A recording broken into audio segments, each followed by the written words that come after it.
మంత్రి రేవంత్ రెడ్డి గారుతో పాటు ఉత్తమ్ కుమార్ రెడ్డి మంత్రి గారు వీరు ఒక ప్రభుత్వ కార్యక్రమంగా తీసుకొని కాంగ్రెస్ పార్టీ ఎమ్మెల్యేలు ఎంపీలతో పాటు అధికారులందరిని కూర్చోబెట్టుకొని ఒక పవర్ పాయింట్ ప్రజెంటేషన్ ఇస్తే మేము కూడా చాలా క్షుణ్ణంగా పరిశీలిద్దామని చెప్పి కూర్చొని చూసాం. మొత్తం చలో బనకచెర్ల అంటాడు కావచ్చు అని మేము చాలా చూసాం.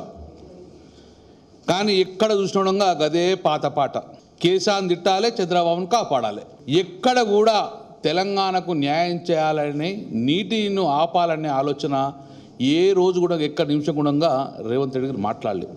బనకచెర్ల అనేది స్టార్ట్ చేసినది ఆంధ్రప్రదేశ్ రాష్ట్రం. మొట్టమొదటిగా మీరు సోయి లేకుండా మొద్దు నిద్ర పండుకుంటే లేపింది బీఆర్ఎస్ పార్టీ, హరీష్ రావు గారు. మాకు వేరే ఏం ఆలోచన ఉండదు.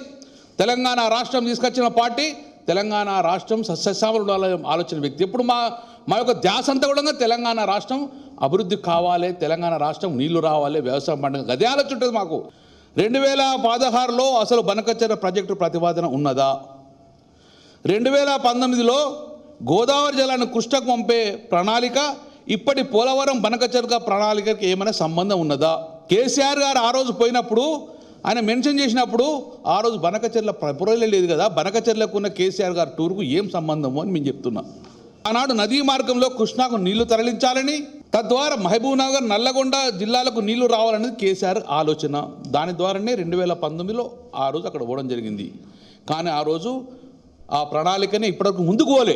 2019 నాడు బనకచెర్ల ప్రపోజల్ లేదు కదా. ఈరోజు బనకచెర్లకు ఉన్న కేసీఆర్ గారి టూరుకు ఎందుకు లింక్ పెడుతున్నంటే మీ చేతగానితనానికి నిదర్శనంగా భావిస్తున్నాం. ఈరోజు మేడిగడ్డనే కరెక్ట్ కడితే గిట్ట కిందికి నీళ్ళు ఎందుకు పోతాయండి? మేడిగట్ట పండబెట్టినవు, మేడిగడ్డను మొత్తం రిపేర్ చేయకుండా కిందికి జలాలు పోతుంటే పట్టుకోరగే వాళ్ళు అక్కడ. నువ్వు మేడిగడ్డ రిపేర్ చేస్తే నీళ్ళు కిందికి ఎందుకు పోతాయండి? మేడిగడ్డ నువ్వు కట్టకుండా కిందికి నీళ్ళు పోవాలని చెప్పి కుటిల రాజకీయాలు చేసిందే నువ్వు. ఈరోజు నువ్వు మేడిగడ్డ కట్టు, బనకచెర్ల ఎందుకు కడతారు? కింద నీళ్లు పోలవరం అవన్నిటికి నీళ్ళు ఎక్కడి నుంచి పోతాయి? బనకచెర్లకు నీళ్ళు పోవాలంటే నువ్వు నిజంగానే ఇక్కడ మేడిగడ్డను కరెక్ట్ అరేంజ్ చేస్తే ఆ నీళ్ళు మనం ఎత్తిపోస్తే కింద ఇలాంటి ప్రాజెక్టులు కట్టరు. బనకచెర్లను ఈరోజు ఏదైతే ఎన్విరాన్మెంట్ మరియు ఫారెస్ట్ వీళ్ళు ఇవాళ రిజెక్టేషన్ అంటే ఆ ఘనత ఈరోజు కేసీఆర్ గారు ఆదేశిస్తే హరీష్ రావు గారు వెంబడిపడి ప్రభుత్వాన్ని నిద్రలేపి ఆ యొక్క లెటర్లు పట్టడం వల్ల ఈరోజు కేంద్ర ప్రభుత్వంలో చలనం వచ్చింది.